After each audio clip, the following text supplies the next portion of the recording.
Hello बच्चों, आज हम लोग मैट्रिक्स ट्रांसपोज मैट्रिक्स निकालना सीखेंगे और साथ ही साथ एक दो क्वेश्चन और भी करेंगे।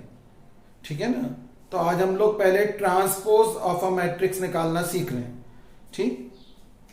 तो हमारे पास अगर कोई मैट्रिक्स है और उस मैट्रिक्स का अपन लोगों को ट्रांसपोज निकालना है। ट्रांसपोज को हिंदी में अपन लोग परिवर्त आव्यूह बोलते हैं। किसी भी मैट्रिक्स का अपन लोगों को अगर ट्रांसपोज निकालना है, परिवर्त आव्यूह निकालना है, तो थोड़ा सा काम होता है।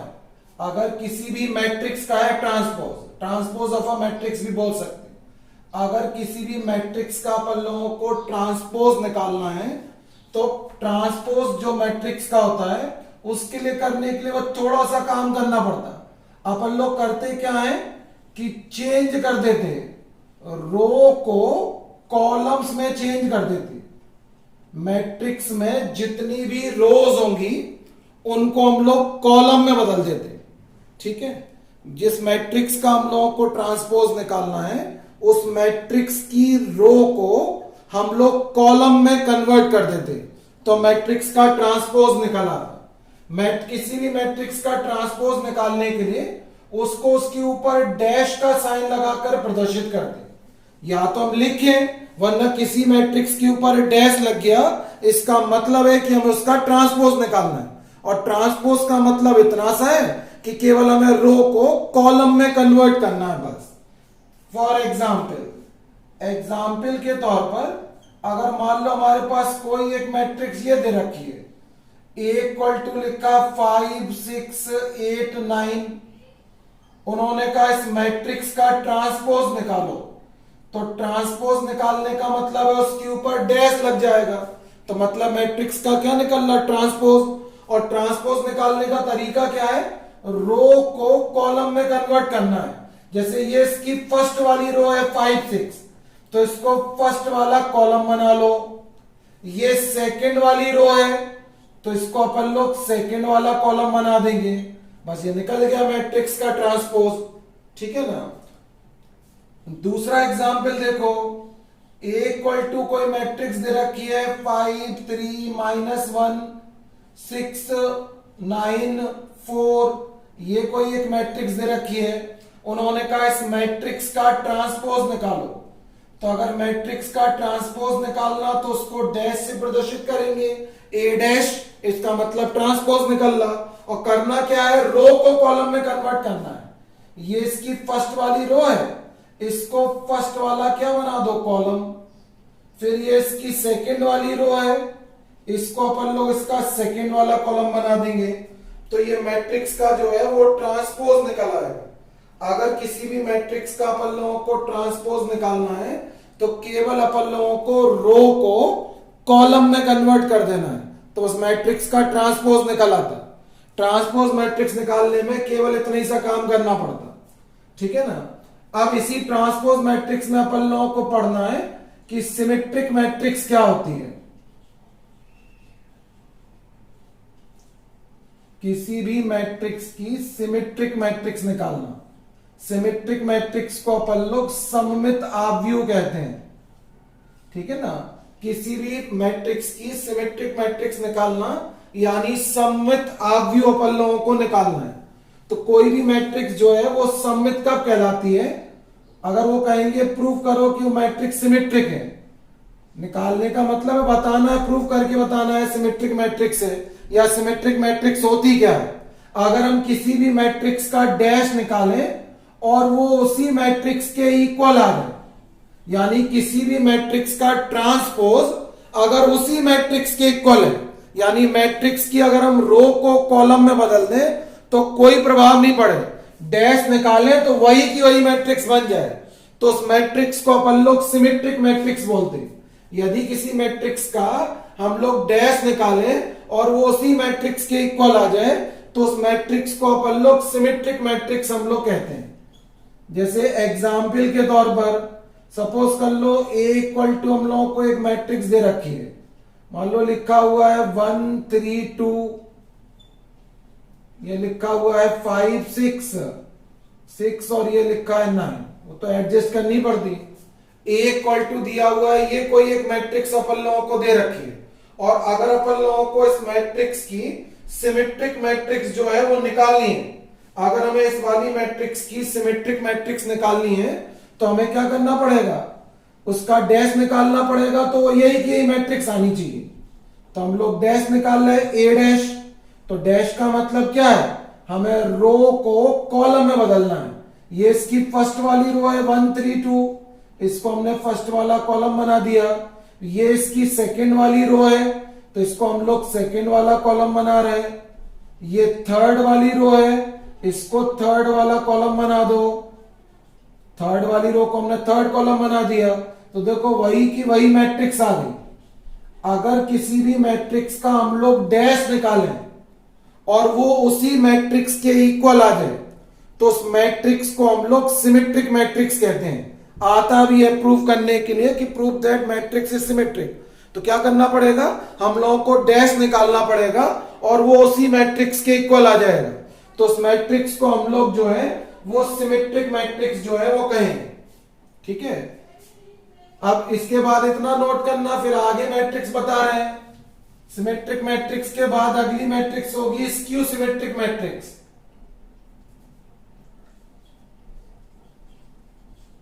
अगली मैट्रिक्स होती है स्क्यू सिमेट्रिक मैट्रिक्स।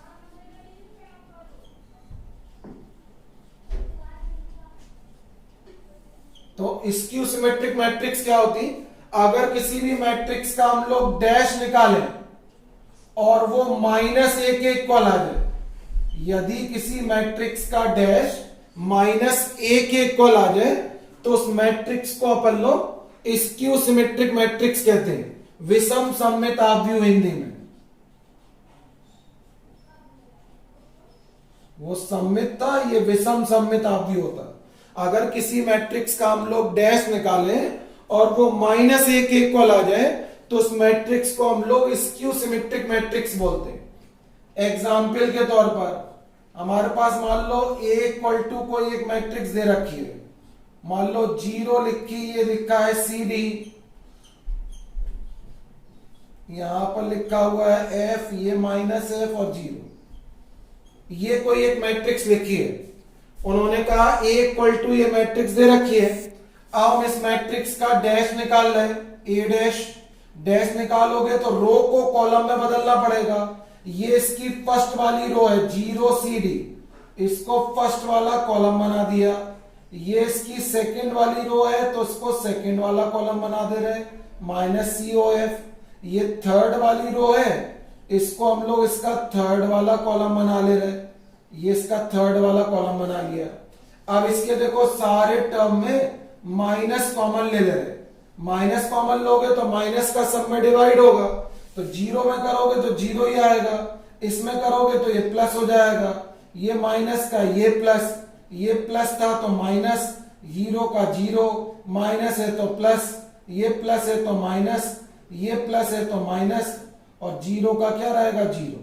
तो ये माइनस ऐसी तो काहे के इक्वल हो गया, a के, यानी a डैश की वैल्यू काहे के इक्वल आ गई, -a। तो अगर किसी मैट्रिक्स का डैश a के इक्वल आ जाए तो सिमेट्रिक मैट्रिक्स, और उसी का डैश माइनस में इक्वल में आ जाए तो उसको अपन लोग स्क्यू सिमेट्रिक मैट्रिक्स बोलते हैं। तो ये दो मैट्रिक्स भी आती है, एक तो मैट्रिक्स का ट्रांसपोज क्या होता बताया, रो को कॉलम में बदलना, फिर एक सिमेट्रिक मैट्रिक्स क्या होती और स्क्यू सिमेट्रिक मैट्रिक्स क्या होती। अभी हम लोगों को आगे भी देखना है, इनको पहले नोट कर लेना फिर आगे करना।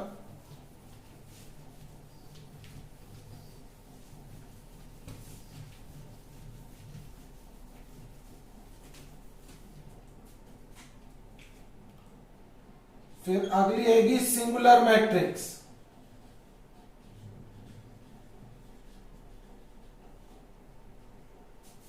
उसको हम लोग बोलते अव्युत्क्रमणीय आव्यूह।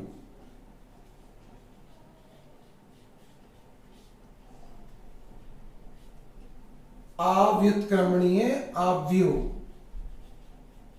Singular matrix.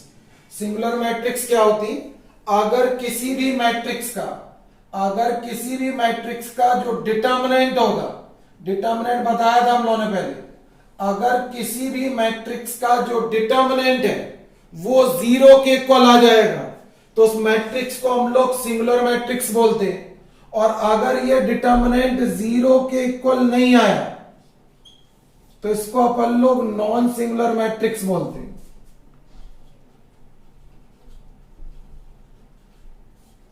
ठीक है ना, डिटर्मिनेंट की वैल्यू निकालेंगे। अगर कोई मैट्रिक्स अपन लोगों को दे रखी है तो उस मैट्रिक्स का हम लोग डिटर्मिनेंट निकालेंगे। अगर उस मैट्रिक्स का डिटर्मिनेंट जो है वो 0 के इक्वल आ गया तो उस मैट्रिक्स को हम लोग सिंगुलर कहेंगे, अव्युत्क्रमणीय अवयव कहेंगे। और अगर उस मैट्रिक्स का डिटर्मिनेंट 0 के इक्वल नहीं आया तो उसको नॉन सिंगुलर कहेंगे, यानी व्युत्क्रमणीय कहेंगे। ठीक है ना, तो हम लोगों को आता है क्वेश्चन में कि प्रूफ करने के लिए कि मैट्रिक्स जो है वो व्युत्क्रमणीय है कि नहीं है। या तो आएगा कि प्रूफ करना है कि मैट्रिक्स जो है व्युत्क्रमणीय है कि नहीं है, या डायरेक्ट पूछ सकते हैं कि अव्युत्क्रमणीय है कि व्युत्क्रमणीय है। मैट्रिक्स जो है वो सिंगुलर मैट्रिक्स है कि नॉन सिंगुलर मैट्रिक्स है, ये अपन लोगों को बताना पड़ता है। तो इसको अपन लोग एक एग्जाम्पल में ले रहे हैं। मान लो एग्जाम्पल में लिखा है 1 3 6 2 4 8 और 3 3 10। ये अपन लोगों को एक मैट्रिक्स दे रखी है A इक्वल टू, ठीक है। उन्होंने कहा प्रूफ करना है कि ये मैट्रिक्स जो है वो सिंगुलर मैट्रिक्स है। ये एक मैट्रिक्स लिखी है, उन्होंने कहा प्रूफ करो कि ये मैट्रिक्स सिंगुलर है। तो सिंगुलर मैट्रिक्स का मतलब क्या होगा कि मैट्रिक्स जो है वो सिंगुलर मैट्रिक्स कहलाएगी अगर उसका डिटर्मिनेंट जो है, मैट्रिक्स जो है वो सिंगुलर मैट्रिक्स कहलाएगी अगर उसका डिटर्मिनेंट जो है वो 0 के इक्वल आ जाए। तो हम लोग पहले इसका डिटर्मिनेंट निकालेंगे। तो हम लोग डिटर्मिनेंट ऑफ ए निकाल लें। डिटर्मिनेंट ऑफ ए निकालोगे तो मैट्रिक्स की जगह पर हम लोग डिटर्मिनेंट का साइन लगाते हैं। तो मैट्रिक्स की जगह पर हम लोग डिटर्मिनेंट का साइन लगा लिया। मैट्रिक्स की जगह पर डिटर्मिनेंट का साइन लगाया। और डिटर्मिनेंट कैसे ओपन करते थे? प्लस माइनस और प्लस से। प्लस माइनस प्लस से हम लोग डिटर्मिनेंट को ओपन करते थे। तो यहां पर डिटर्मिनेंट को हम लोग प्लस माइनस प्लस से ओपन कर रहे हैं। तो पहले लिखोगे पहले वाला प्लस 1 एलिमेंट, फिर 1 जिस रो में होगा उसको छुपाओगे, जिस कॉलम में होगा उसको छुपाओगे। ऊपर से नीचे मल्टीप्लाई करते थे तो 40 और माइनस बीच में आता ही था। फिर 8 3 जा कितना हो जाएगा 24। फिर बीच में माइनस का साइन, ठीक है ना, माइनस का कितना लिखा 3 इस रो में इसको छुपाओगे, इस वाले कॉलम में इसको छुपा लिया। पहले ऊपर से नीचे मल्टीप्लाई कर रहे हैं तो 20, फिर बीच में माइनस, नीचे से ऊपर मल्टीप्लाई करोगे तो 8 3 जा 24 और प्लस का लिखा हुआ है 6 इस रो में और इस वाले कॉलम में। ऊपर से पहले नीचे मल्टीप्लाई करोगे 6 और 4 3 जा कितना हो गया 12। अब इनको अपन लोग माइनस कर रहे हैं तो यहां पर आएगा 16, ये 3 ऐसे ही 20 से 24 माइनस करोगे तो -4, ये प्लस का 6 से 12 माइनस करोगे तो माइनस के 6 हो जाएंगे, ठीक है ना। अब यहां पर ये प्लस के हो गए 16, माइनस माइनस प्लस के कितने हो गए 12 और यहां पर हो गया 6 6 जा 36। अपन लोगों ने अब इसको ओपन किया तो 3 2 जा 6 और 4 3 जा 12।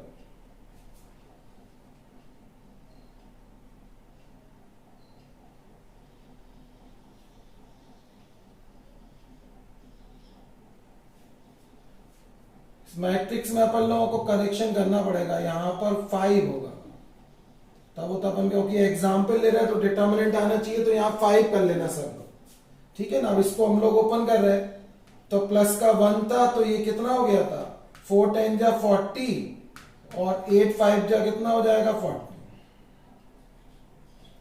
फिर माइनस का 3 लिया, 3 इस रो में इस कॉलम में, 10 2 जा 20 और 8 3 जा 24, ये ठीक है। ये प्लस का 6, अब ये हो जाएगा 5 2 जा 10 और माइनस के कितने हो गए 12। अब इसको माइनस करोगे तो यहां पर तो आएगा 0 3 और माइनस के 4 और यहां पर माइनस करोगे तो माइनस का 2 बचेगा। फिर ये 4 3 जा कितना हो जाएगा प्लस का 12 और 6 2 जा कितना होगा 12 0। तो यहां पर इस डिटर्मिनेंट की वैल्यू जो है वो 0 के इक्वल आ गई। जीरो के इक्वल आएगी तो इस मैट्रिक्स को हम लोग क्या कहेंगे, सिंगुलर मैट्रिक्स। और कोई भी ऐसी मैट्रिक्स जिसका डिटर्मिनेंट अपन निकालें और वो जीरो के इक्वल नहीं आए, कुछ भी आए, माइनस में आए, प्लस में आए, अपॉन में आए, कुछ भी लिखा हो, अगर वो जीरो नहीं है तो नॉन सिंगुलर, और जीरो है तो मैट्रिक्स को हम लोग सिंगुलर मैट्रिक्स कहते हैं। ठीक है ना, तो इसको ध्यान रखेंगे। आता है पेपर में कि बताना पड़ता कि मैट्रिक्स सिंगुलर है कि नॉन सिंगुलर है, तो हम लोग केवल डिटर्मिनेंट निकालते, अगर जीरो आ जाएगा तो सिंगुलर और जीरो नहीं आएगा तो नॉन सिंगुलर मैट्रिक्स कहलाएगी। ठीक है ना, तो ध्यान से इसको नोट करेंगे। अब एक बहुत ही इंपॉर्टेंट क्वेश्चन अपन लोगों को देखना है इनवर्स में। इनवर्स पहले पढ़ाया था, यहां पर एक क्वेश्चन बहुत आता है पेपर में प्रूफ करने के लिए, कि हम लोगों को ये प्रूफ करने के लिए दिया रहता कि प्रूफ दैट ए बी का whole inverse is equal to B inverse into A inverse. ये प्रूफ करने के लिए बहुत आता, प्रूफ दैट ए बी का whole inverse equal to B inverse into A inverse होता है। ये हम लोगों को प्रूफ करना है कि ए बी का whole inverse equal to B inverse into A inverse हम लोगों को प्रूफ करना है। तो प्रूफ करने के लिए हम एग्जाम्पल में मैट्रिक्स ए इक्वल टू कुछ मान लें, फिर बी इक्वल टू कुछ मान लो, फिर ए का इनवर्स निकालो, बी का इनवर्स निकालो, फिर उनका मल्टीप्लाई करो। फिर क्या करो, जो तुमने ए बी मैट्रिक्स मानी थी, ए का बी में मल्टीप्लाई करो, फिर उसका इनवर्स निकालो। तो आप लोगों ने इनवर्स पीछे पढ़ा है, इनवर्स जब अपन लोगों ने पढ़ा था तो देखा था कि इनवर्स का क्वेश्चन बड़ा होता है, एक एक पेज में एक एक बार इनवर्स निकलेगा, तो बहुत लंबा क्वेश्चन हो जाएगा अगर हम इसको अपनी तरफ से मैट्रिक्स मान के चलेंगे। तो हम इसको वेरीफाइड करेंगे, मान के करना हो तो कर सकते, ऐसा नहीं है कि हम लोग कर नहीं सकते। ठीक है ना, लेकिन हम लोग इसको वेरीफाइड कर रहे हैं कि लेफ्ट और राइट दोनों बराबर होंगे, ये हम लोग प्रूफ कर रहे हैं। ठीक है ना, इसको प्रूफ करने के लिए हम लोग क्या कर रहे हैं कि इसमें मल्टीप्लाई कर रहे हैं, multiply by A B both the side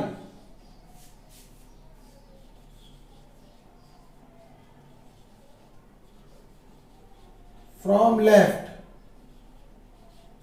दोनों तरफ अपन लोग ए बी से मल्टीप्लाई कर रहे हैं, लेकिन पहले लेफ्ट हैंड साइड से, यानी बाईं ओर ए बी से मल्टीप्लाई कर रहे हैं।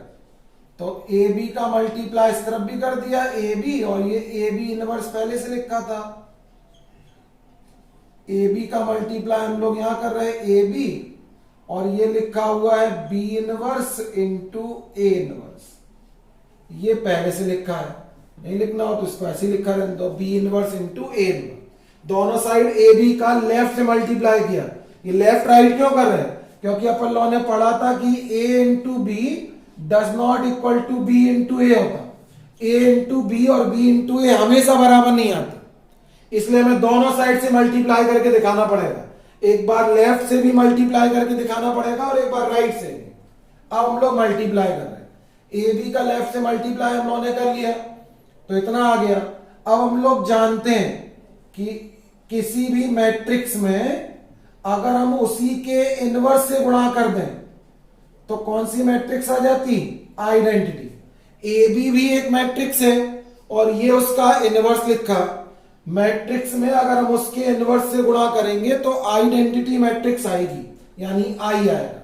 ठीक है, तो इस पूरे की जगह पर हम लोग आई लिख सकते, इक्वल टू, इसमें ब्रैकेट को हम लोग इंटरचेंज कर रहे हैं, इसको ऐसा लिख ले रहे हैं ए बी बी इनवर्स, और क्या लिख रहे हैं ए इनवर्स। बी और बी इनवर्स को एक साथ लिख लिया एसोसिएटिव लॉ से। ठीक है ना, ब्रैकेट को हम लोग इंटरचेंज कर सकते, तो इनको इतना लिख लिया, क्रम वही लिखा है। अब आई इक्वल टू ये क्या हो जाएगा, A S E into B का बी इनवर्स में मल्टीप्लाई करो। किसी भी मैट्रिक्स में अगर उसी के इनवर्स से मल्टीप्लाई करोगे तो फिर क्या आएगा, आई। तो ये हो गया आई इंटू ए इनवर्स। ठीक है, अब आई ऐसे इक्वल टू, और आई का तुम किसी भी मैट्रिक्स में मल्टीप्लाई कर दो, आई यूनिट मैट्रिक्स होती, और उसका किसी में भी मल्टीप्लाई करोगे वही का वही आता। तो ये ए ऐसे लिख रहा है, आई का ए इनवर्स में मल्टीप्लाई करोगे तो क्या आएगा, ए इनवर्स। फिर वही हो गया, यहां पर अगर अपन लोग आई का ए इनवर्स में मल्टीप्लाई करेंगे तो ए इनवर्स ही आएगा, और फिर वही ए का ए इनवर्स में करो तो क्या आएगा, आई। तो वेरीफाइड हो गया, लेफ्ट इक्वल टू क्या हो गया, राइट। अब इसमें दोबारा करेंगे, लिखेंगे again multiply by A B both the side, from क्या लिखेंगे, राइट। अब राइट साइड से मल्टीप्लाई करो तो ए बी के इनवर्स में ए बी से मल्टीप्लाई कर रहे हैं, राइट हैंड साइड में भी अपन लोग यही करेंगे, बी इनवर्स ए इनवर्स है और इसमें हम लोग काय से मल्टीप्लाई कर रहे हैं, ए बी से। देखो फिर वही रहेगा, चाहे मैट्रिक्स में उसके इनवर्स से मल्टीप्लाई करो चाहे इनवर्स में मैट्रिक्स से करो, आई आता इक्वल टू, इसको लिख ले रहा है बी इनवर्स ए इनवर्स ए, और ये कितना लिखा, बी। फिर वही थोड़ा वर्क यहां कर दे रहे, आई इक्वल टू, अब देखो बी इनवर्स हम लोगों ने ऐसी लिखा, ए इनवर्स का ए में मल्टीप्लाई करोगे तो क्या आएगा, आई, और फिर बी, और आइडेंटिटी मैट्रिक्स का किसी में भी मल्टीप्लाई कर लो वही मैट्रिक्स आती है, और बी इनवर्स में बी से मल्टीप्लाई करेंगे तो क्या आएगा, आई। तो ये वेरीफाइड हो गया। बहुत इंपॉर्टेंट क्वेश्चन है, बहुत बार आता भी, ठीक है ना। तो आप लोगों को समझ में आया होगा, ठीक है। Thank you for watching.